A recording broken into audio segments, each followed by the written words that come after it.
اگر رمضان میں کے مہینے میں روزہ رکھنا عبادت ہے، اگر روزہ رکھنا عبادت ہے تو عید کے دن روزہ رکھنا حرام کیوں ہے؟ بقرعید کے دن روزہ رکھنا حرام کیوں ہے؟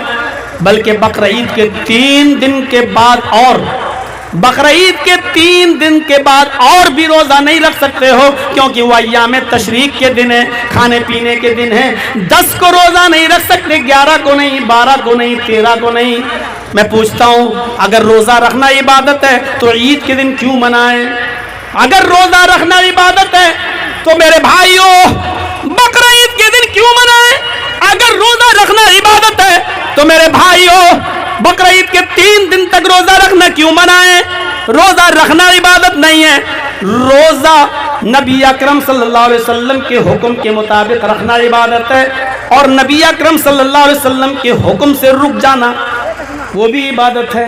نبی اکرم نے فرمایا میری امت اس وقت تک بھلائی میں رہے گی جب تک وہ روزہ افطار کرنے میں جلدی کرے گی، جب تک وہ روزہ افطار کرنے میں جلدی کرے گی۔ اب روزہ افطار کرنے میں جلدی کرنا عبادت ہے، روزہ افطار میں جلدی کرنا عبادت ہے۔ جیسے ہی سورج غروب ہو جائے ویسے ہی روزہ افطار کر دینا چاہیے، احتیاطاً 5 منٹ 10 منٹ۔ اب آپ رکیں گے تو آپ کو گناہ پڑے گا۔ اب آپ سوچیں کہ بھوکا اور پیاسا رہنے کا نام روزہ ہے، تو جتنی دیر بھوکا اور پیاسا ہم رہیں گے اتنا اور زیادہ ثواب۔ لہذا روزہ افطار کا ٹائم تو ہو گیا، لیکن ہم 1 گھنٹہ اور بھوکا رہ سکتے ہیں، ہم 1 گھنٹے کے بعد افطار کریں گے تو اب آپ کو گناہ پڑے گا۔ بھوکا اور پیاسا رہنے کا گناہ نہیں، نبی اکرم کی سنت کی مخالفت کرنے کا گناہ ہمیں اور آپ کو پڑے گا، کیونکہ جب اللہ نے اور نبی نے روکا تھا اس وقت رکنا عبادت تھا۔ اب نبی کہہ رہے کھاؤ، اب اللہ تعالیٰ کہہ رہا کھاؤ، جیسے ہی وقت ہو گیا کھاؤ۔ اب کھانا عبادت ہے، اب کھانا عبادت ہے۔ میرے بھائیوں اب اگر حکم کے آگے نہیں تسلیم کریں گے ہم اللہ کا حکم اور نبی کا حکم تو گناہ پڑے گا۔ جب بھوکا رکھنے کا حکم تھا تو بھوکا رہنا عبادت، جب کہہ دیا کھاؤ تو کھانا عبادت۔ اب اور آدھا گھنٹہ بھوکا رہو گے تو گناہ پڑے گا، اور جان بوجھ کر 1 گھنٹہ بھوکا رہو گے تو گناہ پڑے گا۔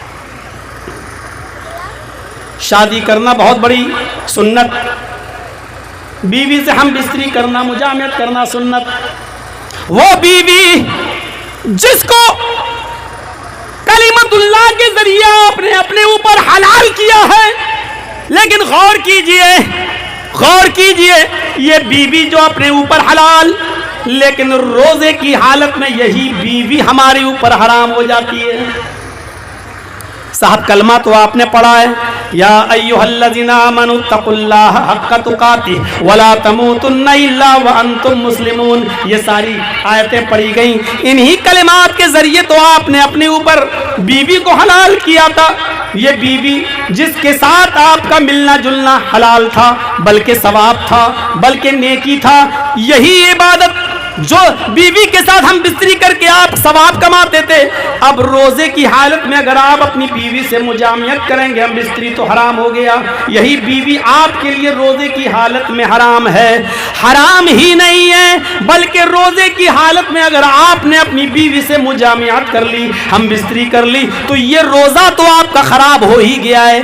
اس روزے کی قضا تو آپ کو کرنا ہی پڑے گی، آپ کو پنشمنٹ اور ملے گا، ایک سزا آپ کو اور آپ کے اوپر عائد کی جا رہی ہے، اور وہ سزا یہ ہے کہ اب آپ کو یہ جرمانہ لگایا جا رہا ہے۔ جب تک یہ جرمانہ تم ادا نہیں کر دو گے آپ کی بیوی آپ کے لیے اب حلال ہی نہیں ہوگی، اور وہ جرمانہ یہ ہے کہ تم ایک غلام آزاد کرو۔ غلام کو آزاد کرنے کی طاقت نہیں ہے تو 60 روزے رکھو مسلسل، پے در پے، کنٹینیو، ریگولر۔ اب آپ کو یہ روزے رکھنا پڑیں گے، آپ کو کنٹینیو ریگولر یہ روزے رکھنا پڑیں گے بلا کسی عذر شرعی کے۔ ایک روزہ بھی آپ ترک نہیں کر سکتے، ایک روزہ بھی آپ چھوڑ نہیں سکتے، آپ کو یہ روزہ رکھنا ہی پڑے گا۔ 60 روزے مسلسل پے در پے، اور جب تک 60 روزے پورے نہیں ہو جائیں گے آپ اپنی بیوی سے مل نہیں سکتے۔ یہ پنشمنٹ ہے، یہ جرمانہ ہے۔ جو بیوی آپ کے لیے حرام، نبی کے حکم نے اس کو حرام کر دیا ہے، یہی عبادت ہے، یہی شریعت کا تقاضا ہے۔